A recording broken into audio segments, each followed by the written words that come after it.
my first meeting with the extraterrestrials, and the bizarre plan they made me follow. My trip to Nibiru and its disturbing aftermath. February 1965, Maine. At this time of year, darkness fell early, and the roads were not busy on that extremely cold night. I was enjoying the drive despite the snowy and slippery conditions because I was so young, and just having a car was a novelty and an adventure. I was going home after an afternoon study at a good friend's house. We planned to prepare for our high school finals, but we were so excited about the prospect of college that we could barely concentrate.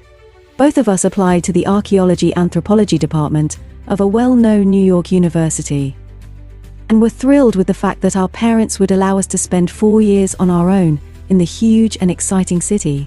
As I cautiously wound my way, I was dreaming about myself in New York, wearing sophisticated clothes and drinking coffee at some marvelous little places, when I noticed that a large vehicle, possibly a lorry, was blocking the road at a little distance. I could not make it out clearly, so I drove carefully until I was about 15 feet or so behind it. I was considering going to the vehicle to see if the driver needed help, when I suddenly noticed a bright yellow shaft of light moving from the vehicle toward me.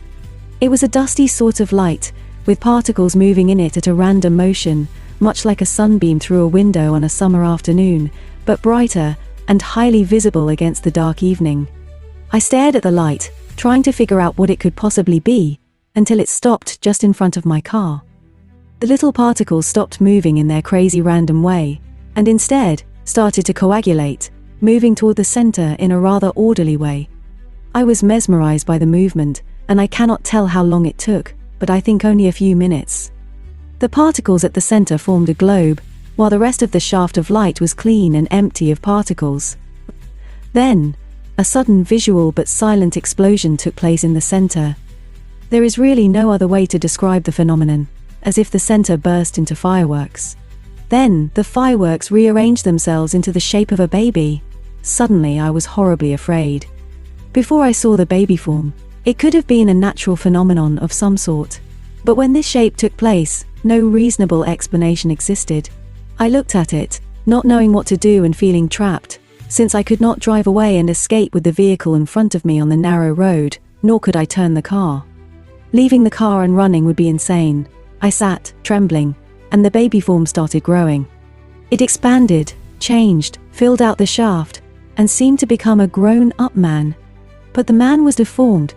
Part of his back overlapped his neck, his hips jutted away from his body, and the face was blurred.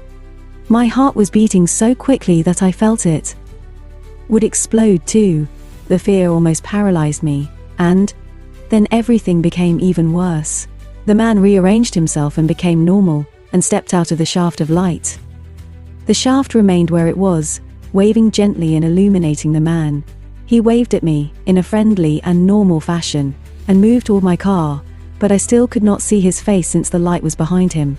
All I saw was something really horrifying. The man's eyes were glowing in the relative darkness, like the eyes of a wolf.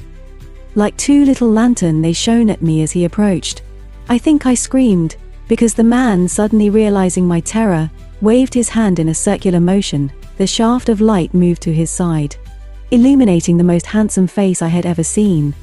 The striking face was matched by the rest of his physique.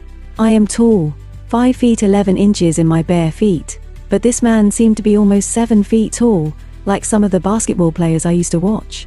And the broad shoulders and perfect proportions, clearly visible in the uncanny illumination, added to his movie star attraction.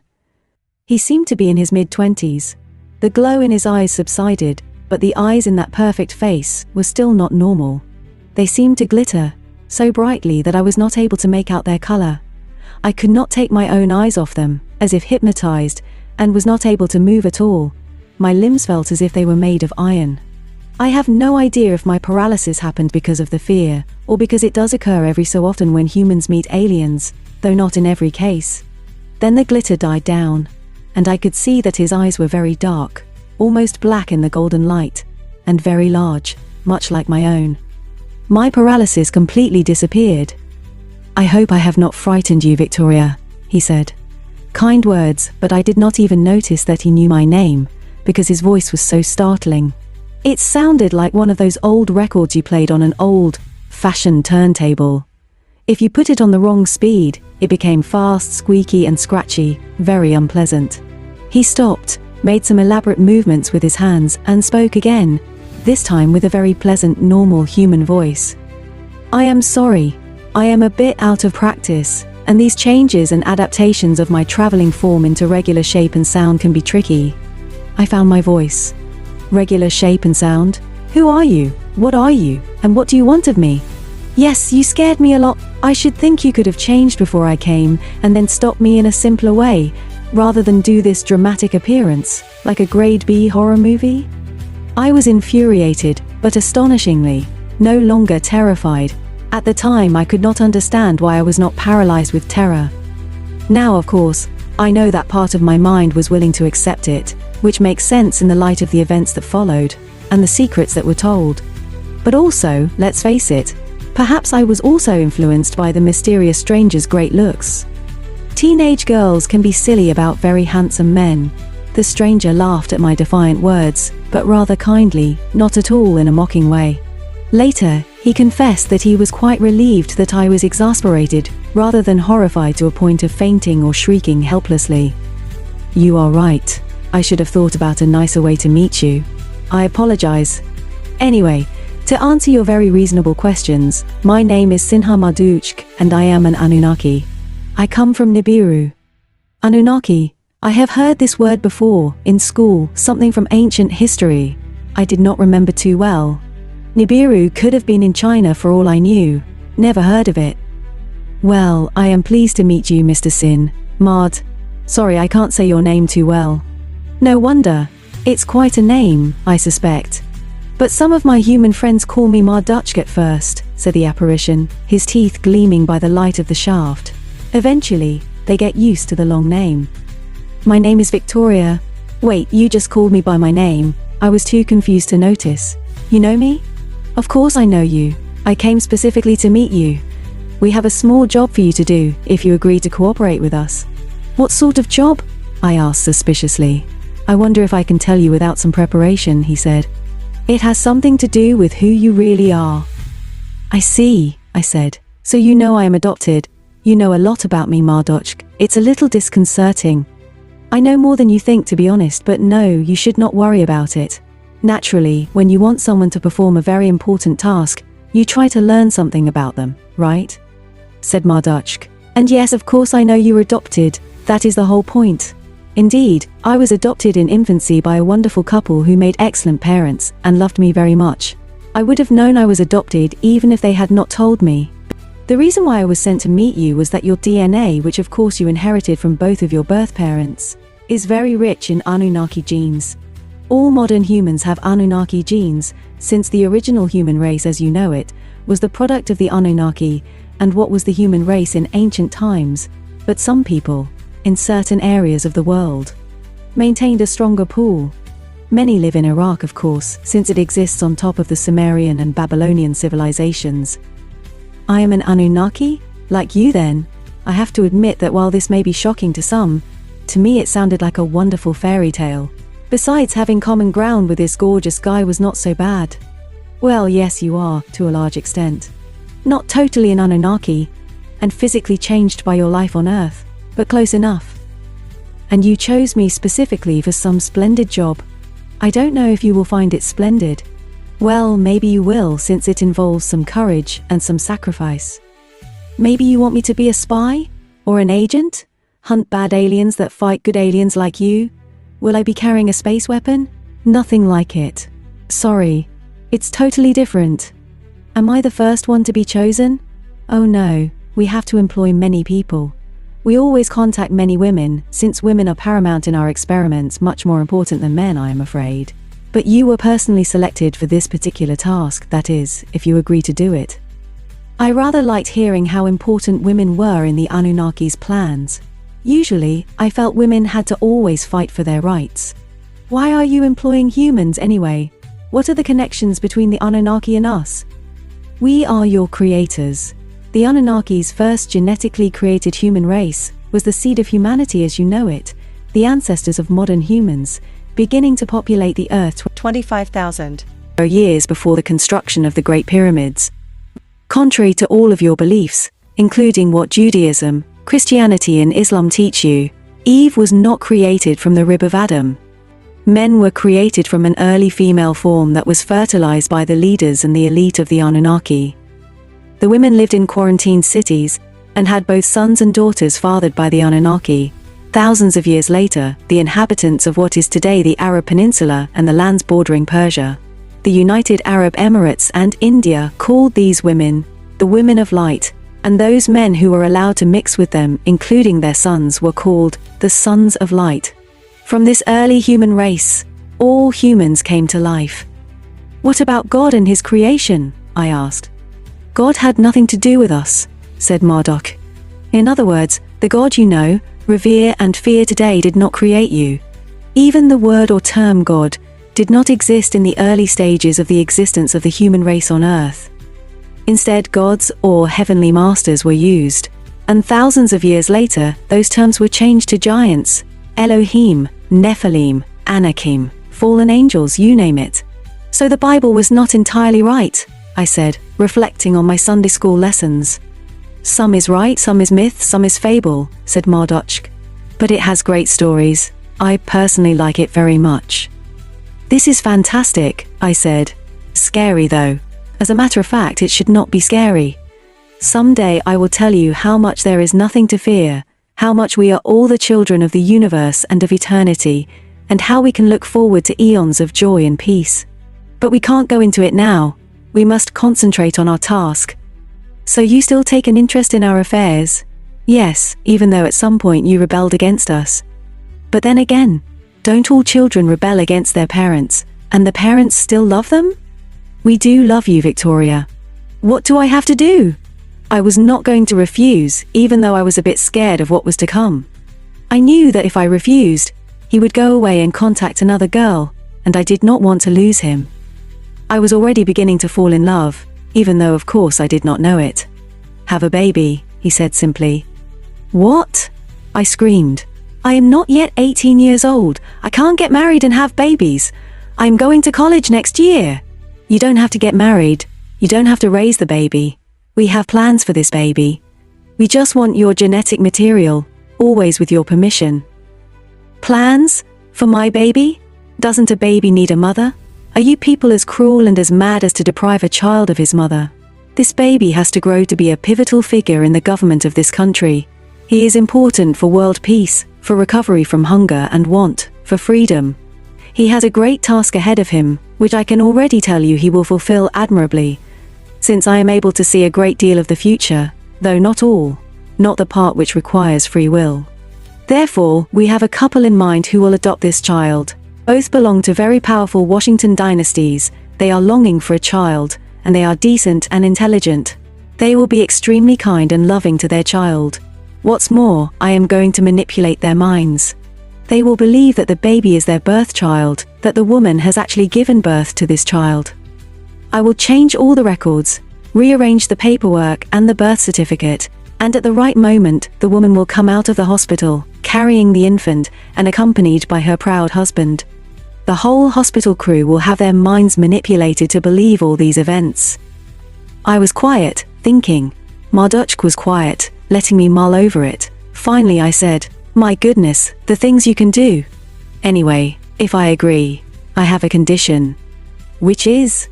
"You said you can manipulate minds. If I agree, I want you to make me forget the whole incident, until I am ready to face the situation. I cannot bring myself knowingly, consciously, to give away my baby. I simply cannot perform such an act. But I can see that it is needed, and in addition, for some reason I simply can't bring myself to refuse." "Can you do that?" "It will be very easy," said Marduk, "and I can revive your memory when you have accomplished everything you want to do, and we can meet again and take up our lives from there. We can even decide at what age you would want to do it. Would you feel more comfortable if we got married first?" "You want to marry me?" I felt elated, in my teenage way, but thoroughly confused. "Yes, I do," said Marduk in the most matter-of-fact way. "I am, after all, going to be in charge of this baby.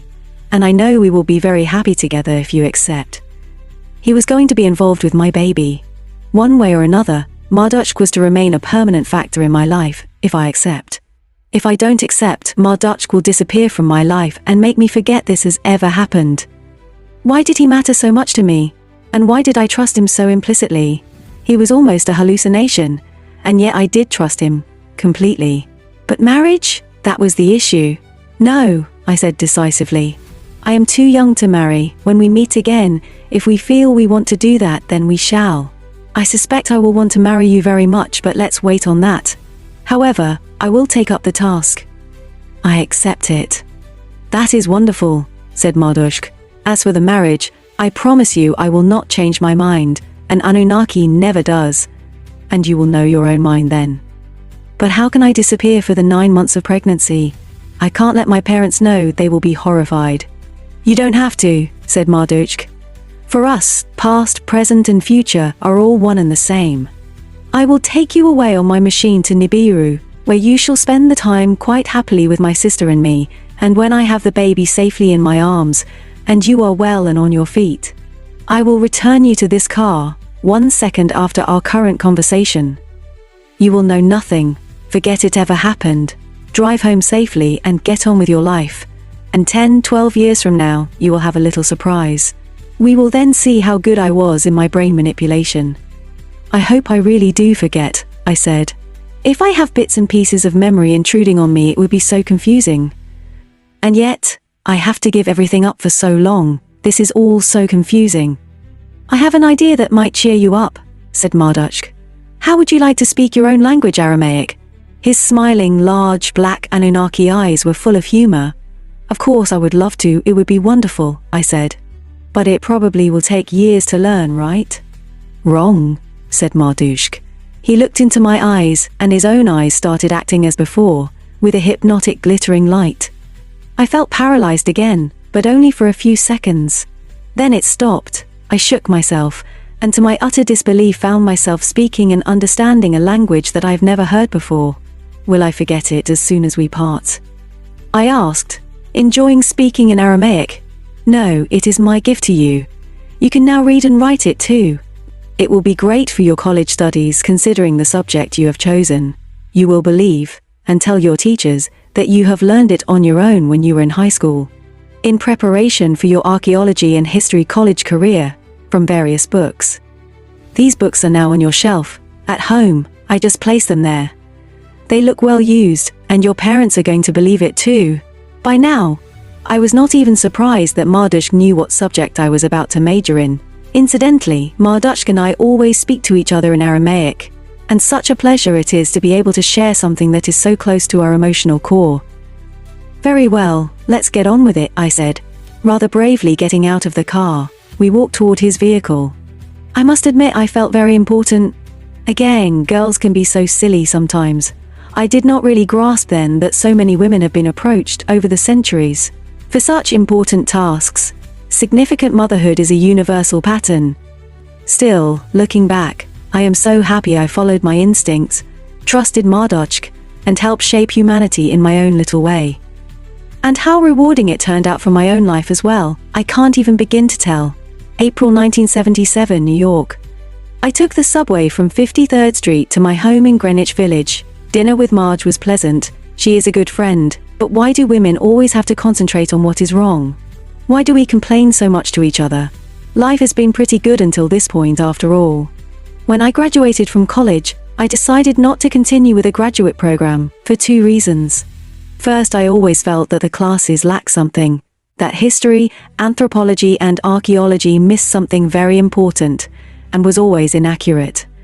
Second, I was not sure I was the right fit for academia, so I took a job in retail since New York had so many of these positions in the myriad clothing and accessories lines, and I love fashion. I did well and was quickly advancing in my position when tragedy struck. In 1973, my parents were killed in an automobile accident, hit by a drunk driver, who was killed as well.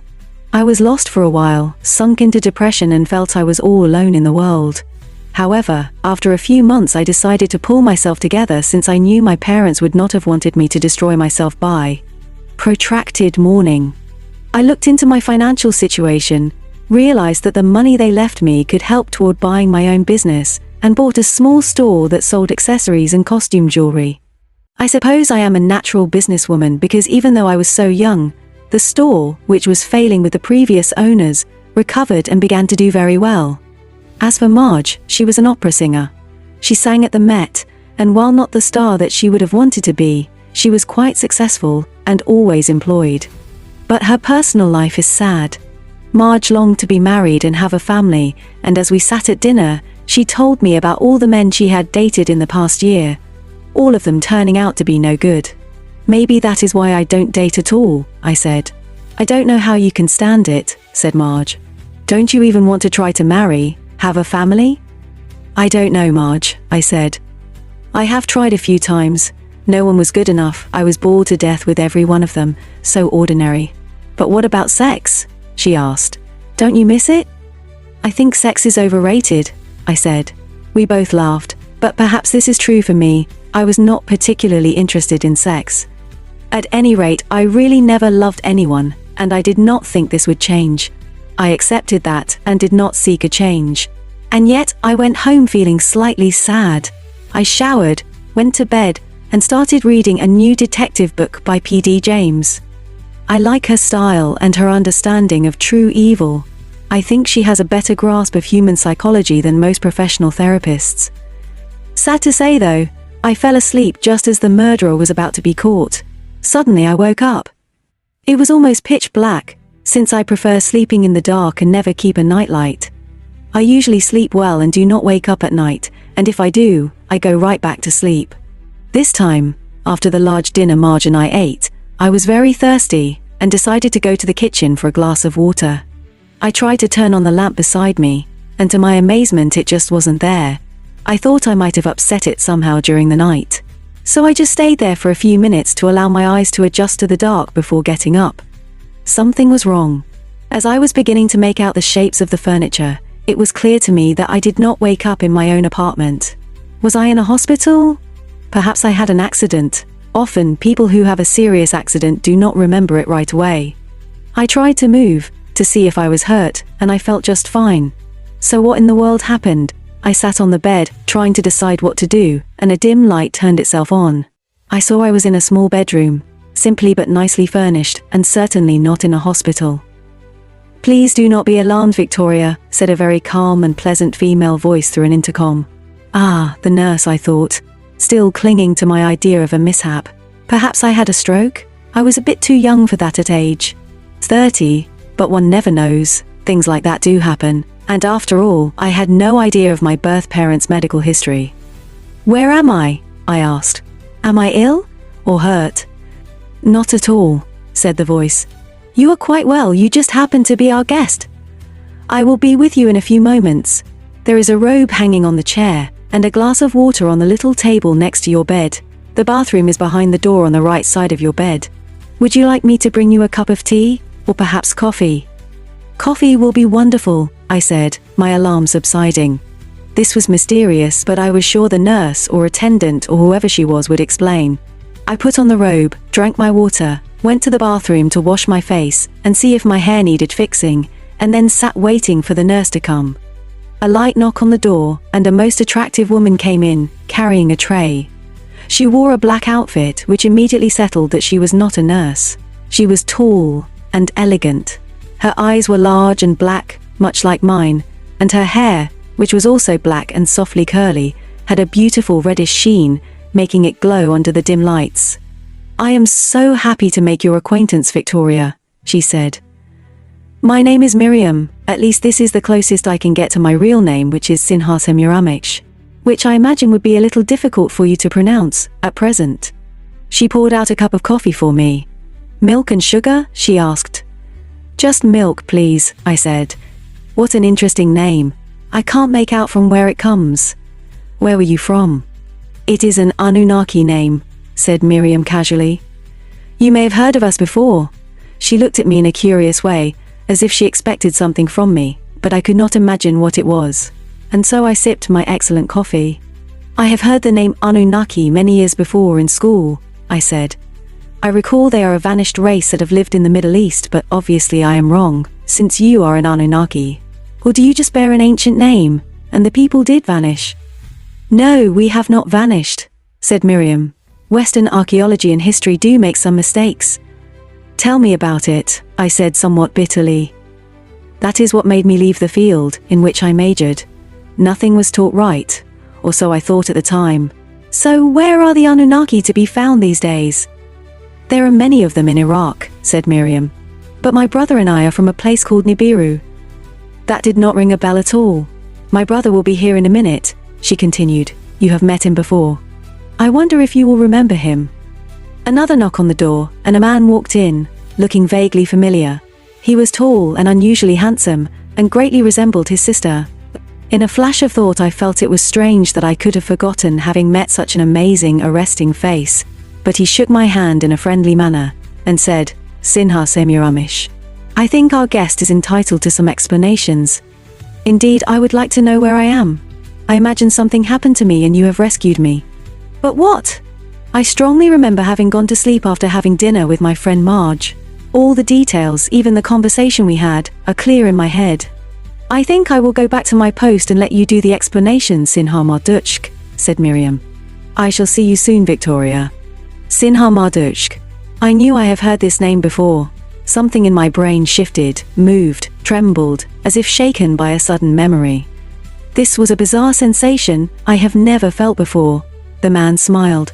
It is beginning to work, he said. I am returning your memory of our first meeting, and everything that followed. I have started when you were asleep. I stared at him, suddenly alarmed.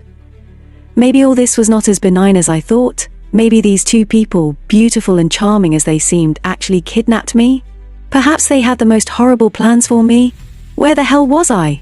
Sinar Marduk must have noticed my sudden change of mood, because he said, I am sorry. I seem to have a knack of alarming you, for some reason, just like I have done the time we met. I must lack judgment, and perhaps I should have let Sinar Marduk do all that, but I was so anxious to see you again. Anyway, you are not kidnapped, you are not a prisoner. You can leave any time you wish, you are merely a guest. But I do beg you, stay just where you are for a few more minutes. You will know everything as soon as the memory takes effect. Like I had a choice, I thought bitterly. I have no idea where I am, where to go, what's going on. Where am I? I said. Do tell me right now, I am getting very nervous. You are on our machine, our vehicle, he said. We are traveling around while we talk to you, and my sister is minding it. So I can't get out even if I wanted to, I said, angrily. Suppose I asked you to stop and let me out? Would you do that? I tried to sound strong, but I lacked conviction. That something that was working in my brain was growing stronger, and I felt dizzy and confused. I could not have gone anywhere on my own. I could not even get up. Yes, I would let you go, said Sinar Marduk.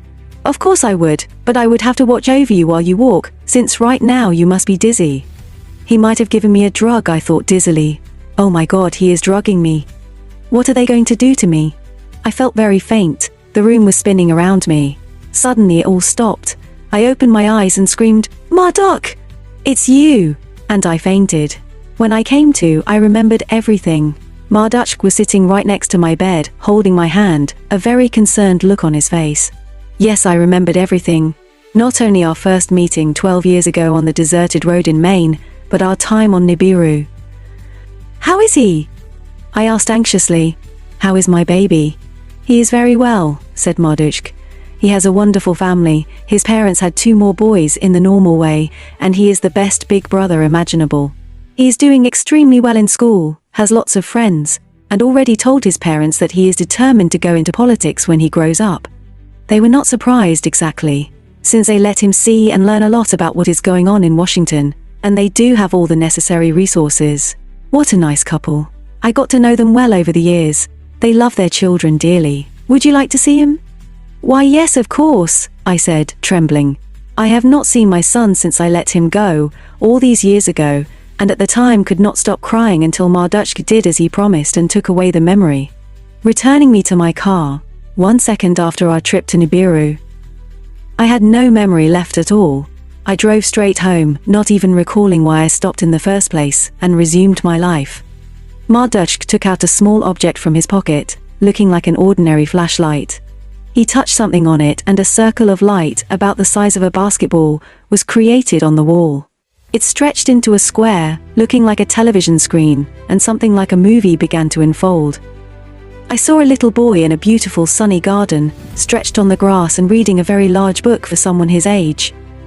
His hair was black, and what I could see from his face was very beautiful. Then two smaller boys came running to him, obviously calling him to do something, and he got up, smiling, and ran away with them, carrying his book. All three looked healthy and happy.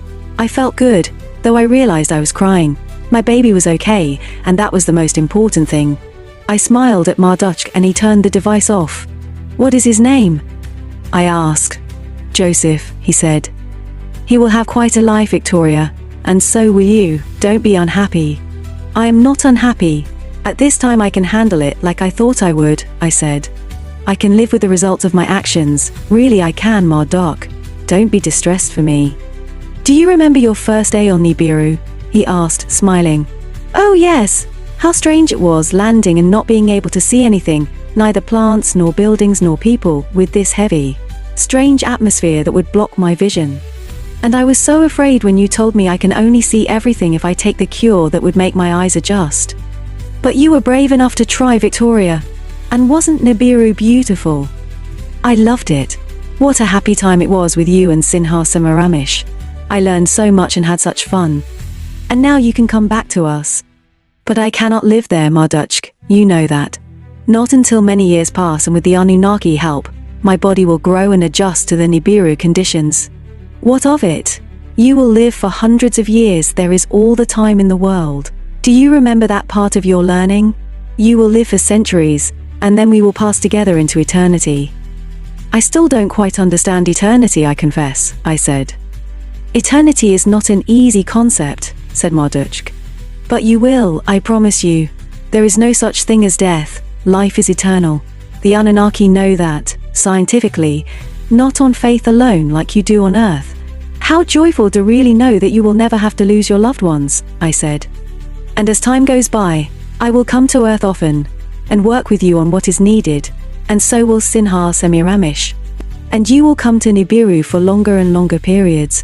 And you must remember what you have learned there. That you will never have to age. You can choose the physical age you wish to be at any time. And you can devote your time to anything you like to do. Do you remember, you taught me how to navigate time and space, at least the rudimentary principles? I would like to work on that, and then study historical periods by going there. Of course I will keep the store. The world must think I am leading a normal life on Earth and making a living. But I could have such fun going to these places and times. Of course, and we will develop your gifts and abilities much further. Besides, we will enhance your language skills. Remember how you learned Aramaic instantly? We can have you develop this talent so you can learn any language, past or present, in the same way. This will help my studies tremendously, Marduk. But we will always speak our own language, Aramaic, between us, won't we? Forever and ever, said Marduk. It's still my favorite language, and you will love speaking Anunnaki too. At that moment, a knock was heard on the door, and Sinar Marduk came in. "So, Victoria, should we prepare for the wedding Anunnaki style?" she asked, smiling. "Many friends are waiting for us on Nibiru. You should see the wedding dresses I got for you to choose from." I had to laugh. My first months on Nibiru, my trip on the spaceship, my difficulties of adjusting to Nibiru, and the lifestyle of the Anunnaki on their home planet. February 1965, Maine. Marduk and I approached the spaceship. In the dim light it looked seamless, rounded and silvery, as if made from aluminum or stainless steel, though of course it could have been any other metal, as far as I knew. A door glided silently and we entered a room. At the time, I was not aware of the distinct levels that contained the scientific apparatus and the machinery that was used to guide the craft. I was not thinking about such matters anyway, being too absorbed with my own concerns, and with the fact that I was actually boarding a spaceship, like something out of a science fiction movie. I had an insane desire to say, "Take me to your leader," but thankfully I avoided the bad joke and tried to not be stupidly hysterical. Marduk settled me in a small room on the middle level, attached to the control room, and used for sitting when the craft was on automatic. It was stark, containing only a small table and few simple but comfortable chairs, all made of metal. Everything was surrounded by a kind of archways that met in the center. Marduk went into the control room to activate the spaceship, and while he was away, the archways became transparent, and showed some writing in a language I could not understand. Then, he returned to the little room and sat down. "I put the ship on an automatic," he said. "It won't be a long trip. We are using all the tricks of the trade, that is, in time and space. In the meantime, would you like a cup of normal, ordinary Earth coffee? Don't you drink some exotic and strange things that would probably kill me?" "Yes, sometimes, but to tell you the truth, after my numerous trips to Earth and many stays there, I became rather fond of coffee, and I make a very good cappuccino. We poor travelers have to adapt." I laughed and accepted the offer. Marduk stood up, waved his hands above the little table, and 2 big white cups of cappuccino, complete with perfect foam, appeared out of thin air. "No, it's not magic," he said when my mouth dropped without any class or style. "Merely a form of technology. I called some vibrations in. Would you like some sugar?" He produced a beautiful cut crystal bowl. I said nothing, put some sugar in my cup, and sipped the cappuccino. It was superb, and the warmth of the cup helped me relax as I watched Marduk bring, out of thin air, a bunch of really nice cookies and paper napkins. I nibbled on one of the cookies, my fear and nervousness returning. A baby, I was thinking. What did I get myself into? I am too young. I don't want any man to touch me, not even this glorious specimen who can produce cookies from nothing. I am just not ready. My heroic and patriotic decision gave way to sheer terror, and my eyes filled with tears I could not control. For heaven's sake, I thought, I am alone in a spaceship with an alien being going God knows where. Have I gone mad? Why didn't I run away into the woods? My fears must have shown very clearly because Marduk said, "I think it would be fair to tell you what you will have to do right now, rather than wait for the briefing on Nibiru. I can see you are getting very nervous even though you are very bravely trying to hide it. Listen to me and stop being so scared. It is not at all ominous, Victoria. I promise you." "Not ominous," I burst out loud. "Even if we don't think of the baby quite as yet, I am supposed to mate with a total stranger, whoever he is, and even if it turns out to be you who would father the child, you are still a stranger. I am calling it mating because it is not lovemaking when you don't know each other and only do it for procreation, like cattle.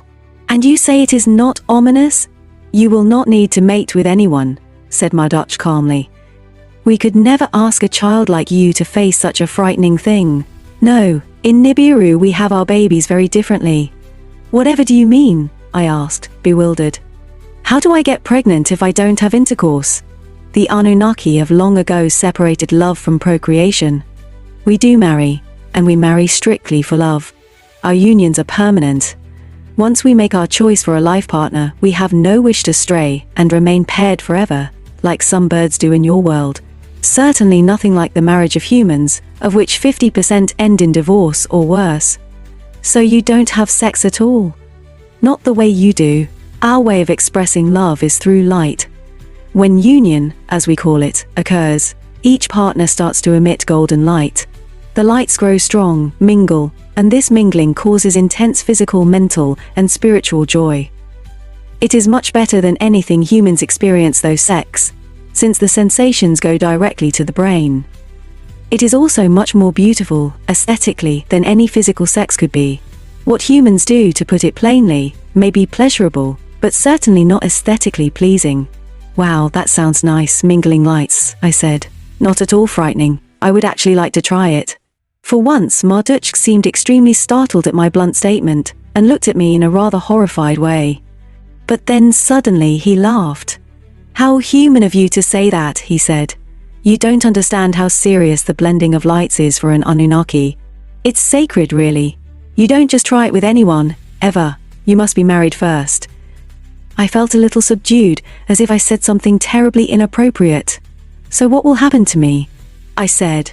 "You will go into a very nice hospital-like place," said Marduk, obviously relieved to get away from the previous subject that seemed to embarrass him. "They will help you lie down on a table, much like one of the examination tables in any doctor's office on Earth. The attending physicians will be all females, very gentle and extremely skilled. Using a special machine, they will beam a light right through your body. The light will search for your ovaries. You will feel nothing at all, it's just light. Nothing will probe or hurt or even annoy you. Once the light reaches the ovaries, it will activate one of the eggs, fertilize it, and have it move very smoothly into the uterus. You will then become pregnant, of course, and the fetus will begin to grow. Anunnaki women have the egg removed by the light, placed in a special tube, and grow the baby in a machine. They don't have birth in the same sense humans do, but take the baby home after he or she is ready in the advanced incubator. However, in your case, since you are human, we thought it would be best not to tamper with your nature and allow you the full term, protecting the baby inside your body.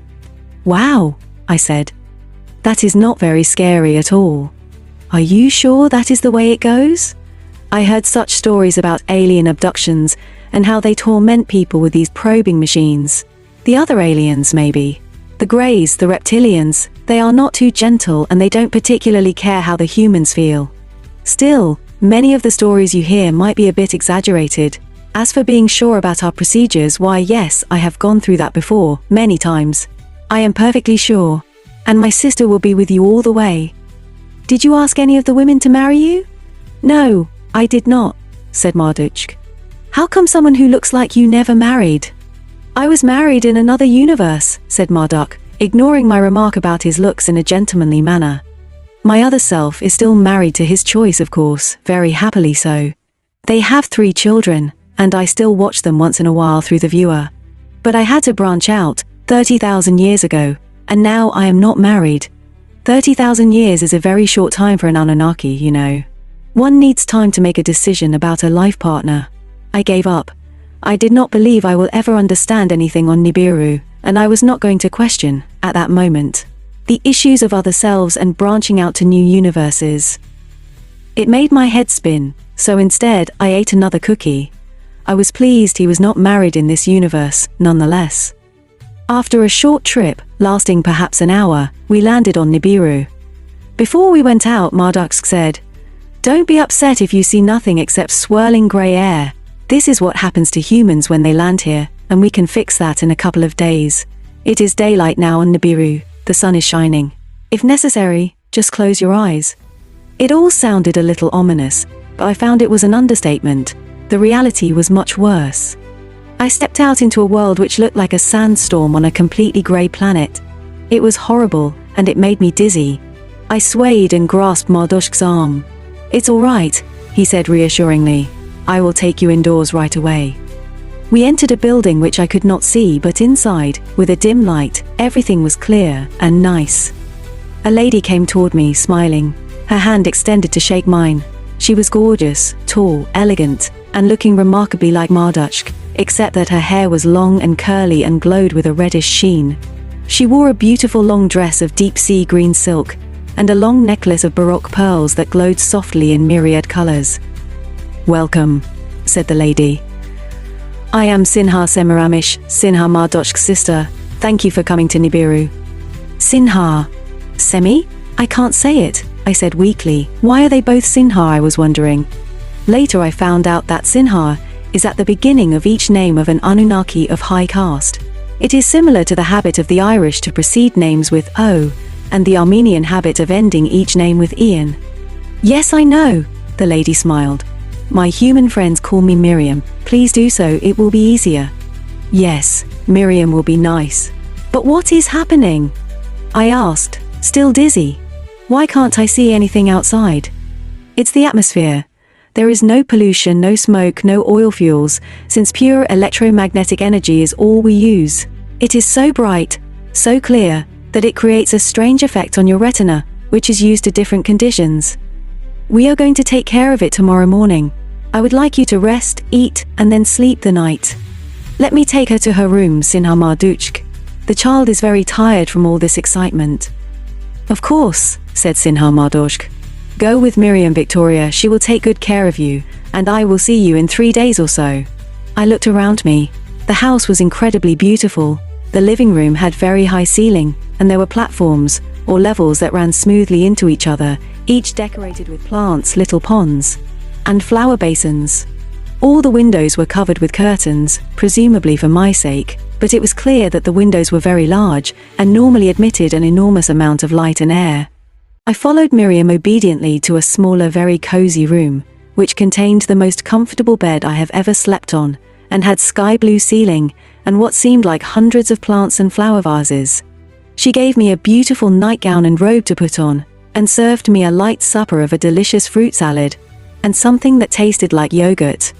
I was tremendously excited, but to my amazement my eyes were literally closing with fatigue.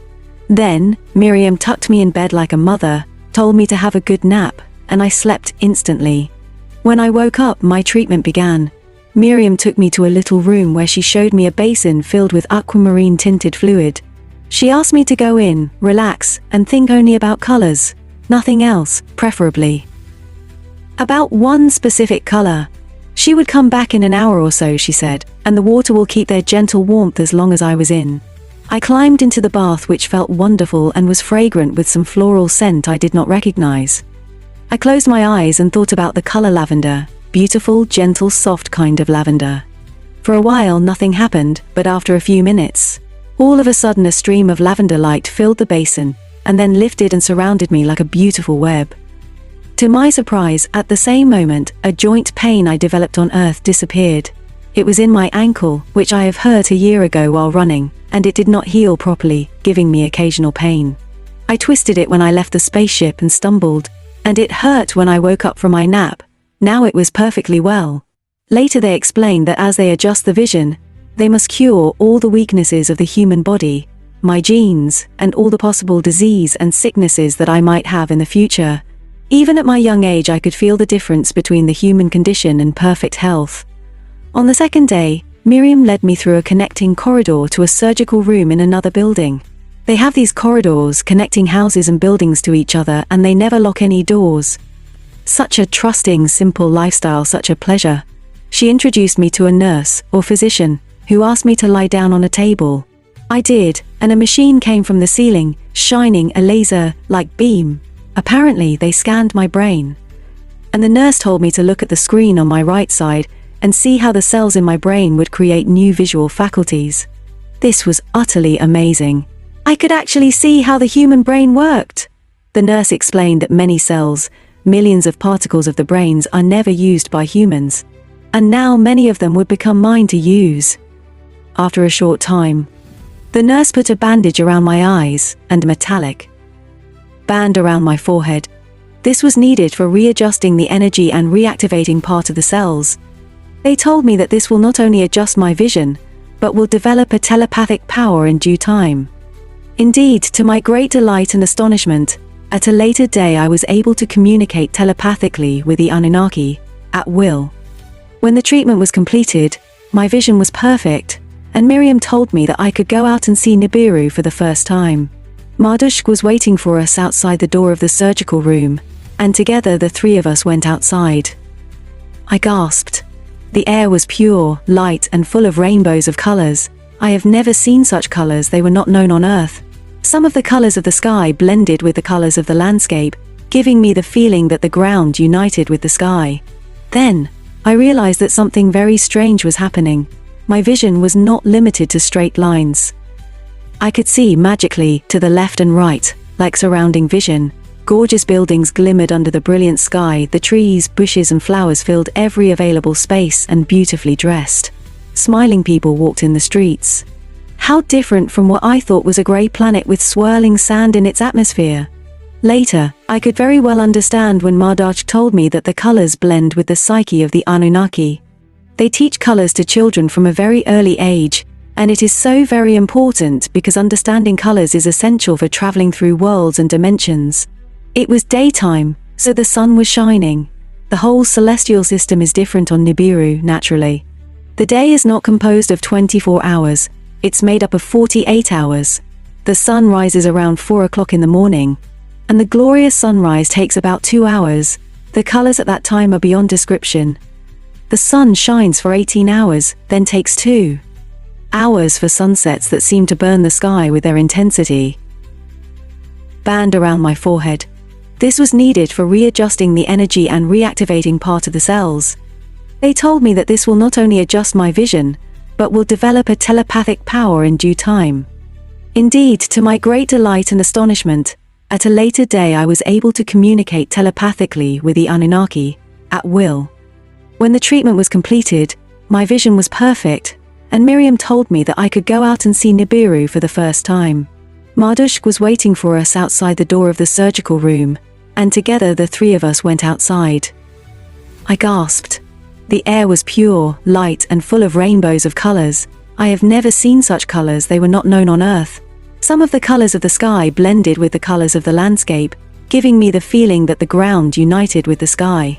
Then, I realized that something very strange was happening. My vision was not limited to straight lines. I could see magically to the left and right, like surrounding vision. Gorgeous buildings glimmered under the brilliant sky, the trees, bushes and flowers filled every available space and beautifully dressed. Smiling people walked in the streets. How different from what I thought was a grey planet with swirling sand in its atmosphere. Later, I could very well understand when Marge told me that the colors blend with the psyche of the Anunnaki. They teach colors to children from a very early age, and it is so very important because understanding colors is essential for traveling through worlds and dimensions.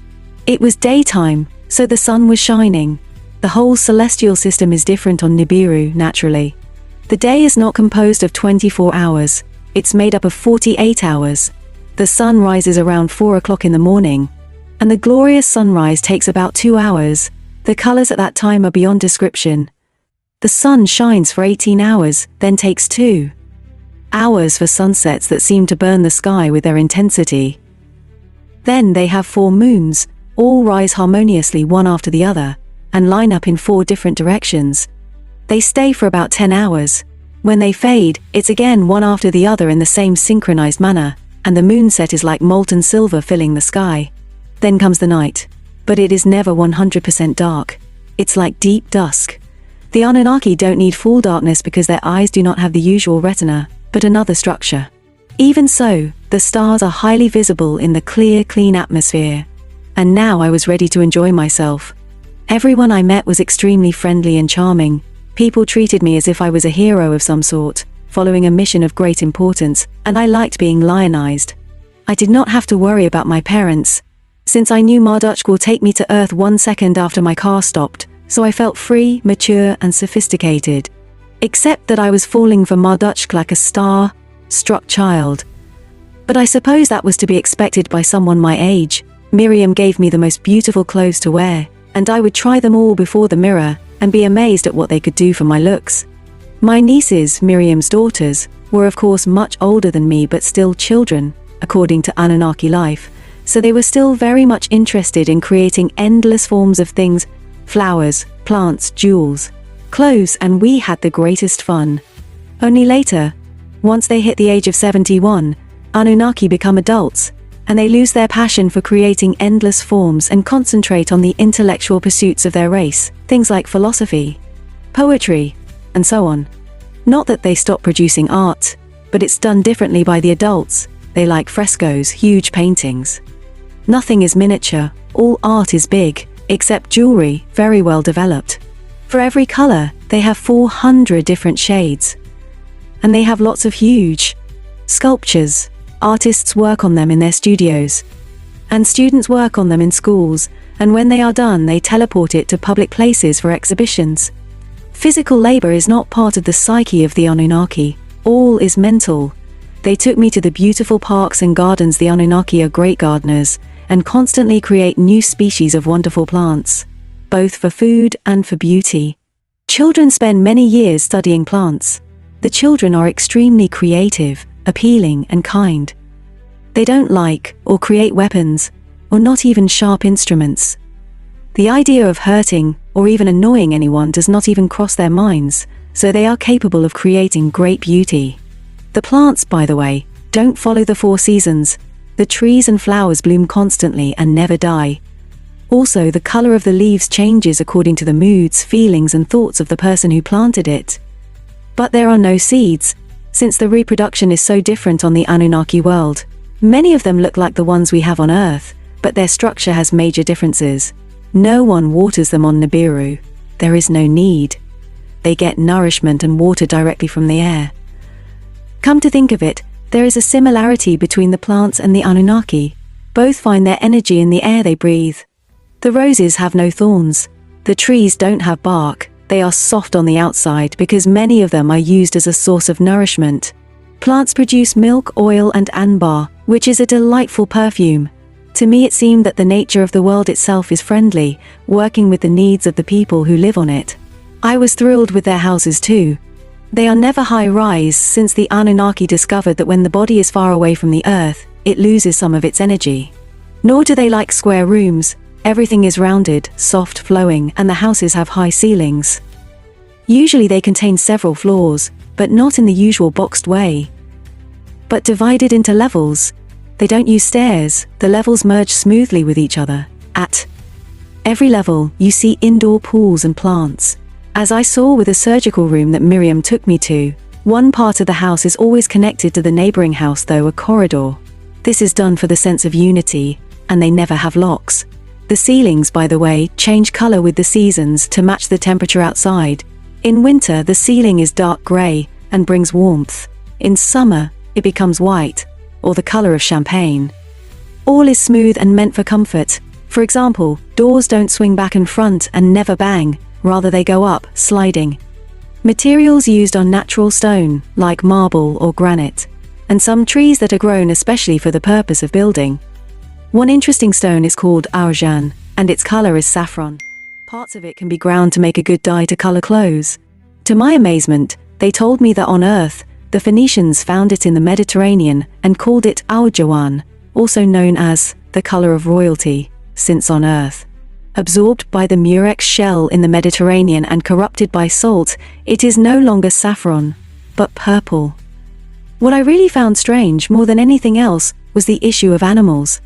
The Anunnaki believe that the animals on Earth were created by evil spirits, since animals are treated so badly by humans.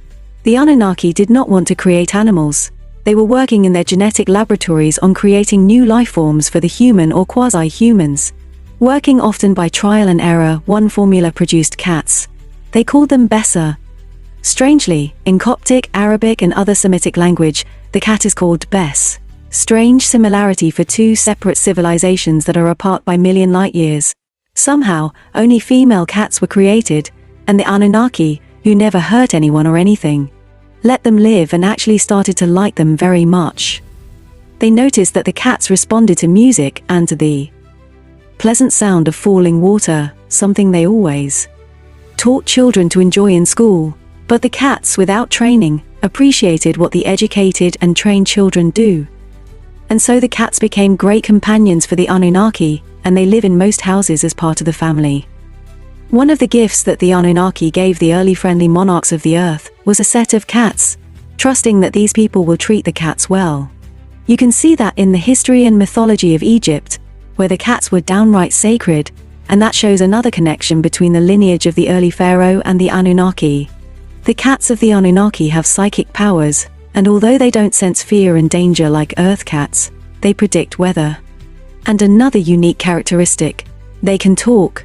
They talk to the Anunnaki in a language derived from the Anunnaki language. It's simple, and uses only nouns, not adjectives or verbs. These conversations may be simple, but they are perfectly clear. The cats look a bit like our Siamese, but with pure white fur, and a rainbow of blue and grey around the neck.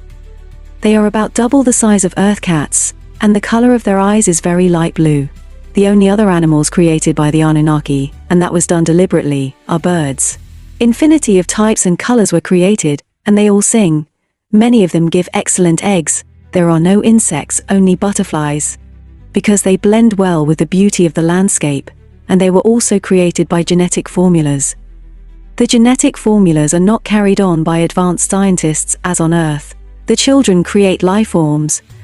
It's part of their curriculum, but also it is a second nature for an Anunnaki to create. This extends to other materials, such as metal transmutation and solid matter vibes and frequencies. According to their needs, they can change gold to iron, iron to silver, etc., depending entirely on necessity.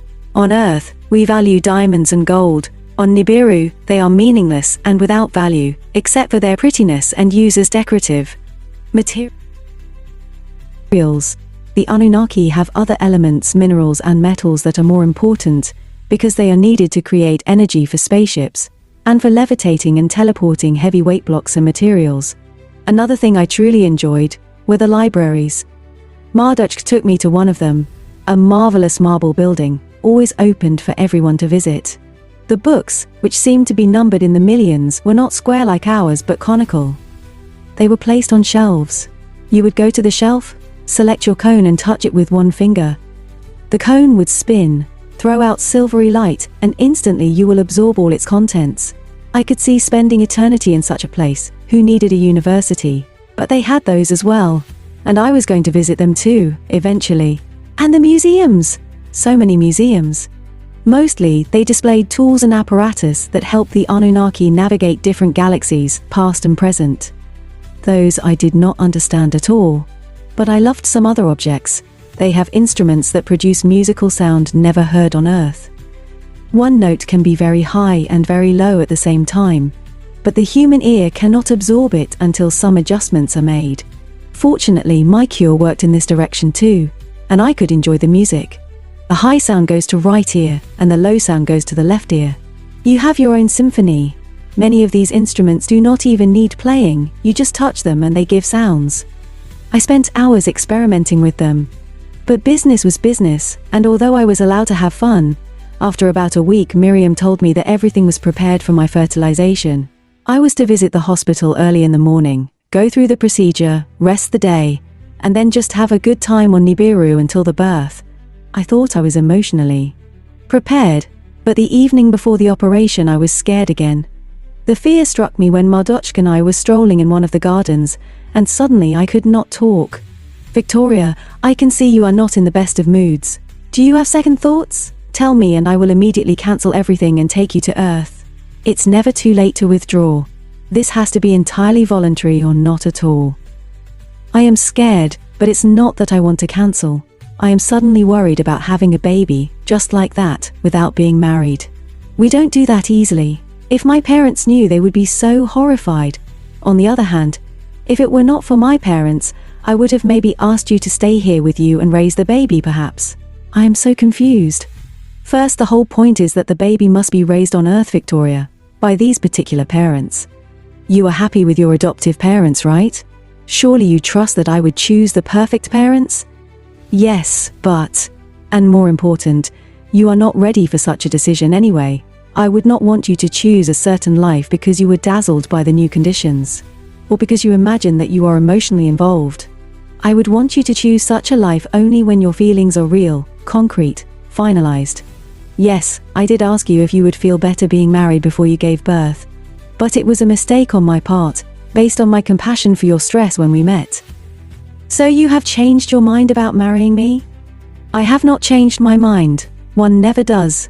I will come back for you when you are 30, and then I shall ask you to marry me. I have already made that choice. But my choice was not made lightly. Remember, I have known you for a very long time, since I watched over you for years. Ever since they told me about your genetic makeup and your mission. In addition, I looked at what is available of your future self. The kind of woman you will become, though of course you don't understand as yet what I mean. So yes, I do know you very well, and I will ask you to marry me. But you cannot accept or reject me now, because your decision will not be based on true self-knowledge. But that is mean, Marduk. 30? That is 12 years from now. What if I get run over by a car and die at 25? Then I will make a skip in time, and come and get you 5 seconds before the car hits you, said Marduk, laughing. Deal, I said, feeling better. And stop worrying about the operation. You will feel nothing. I did not believe him and I stayed up all night, fretting. But he was right.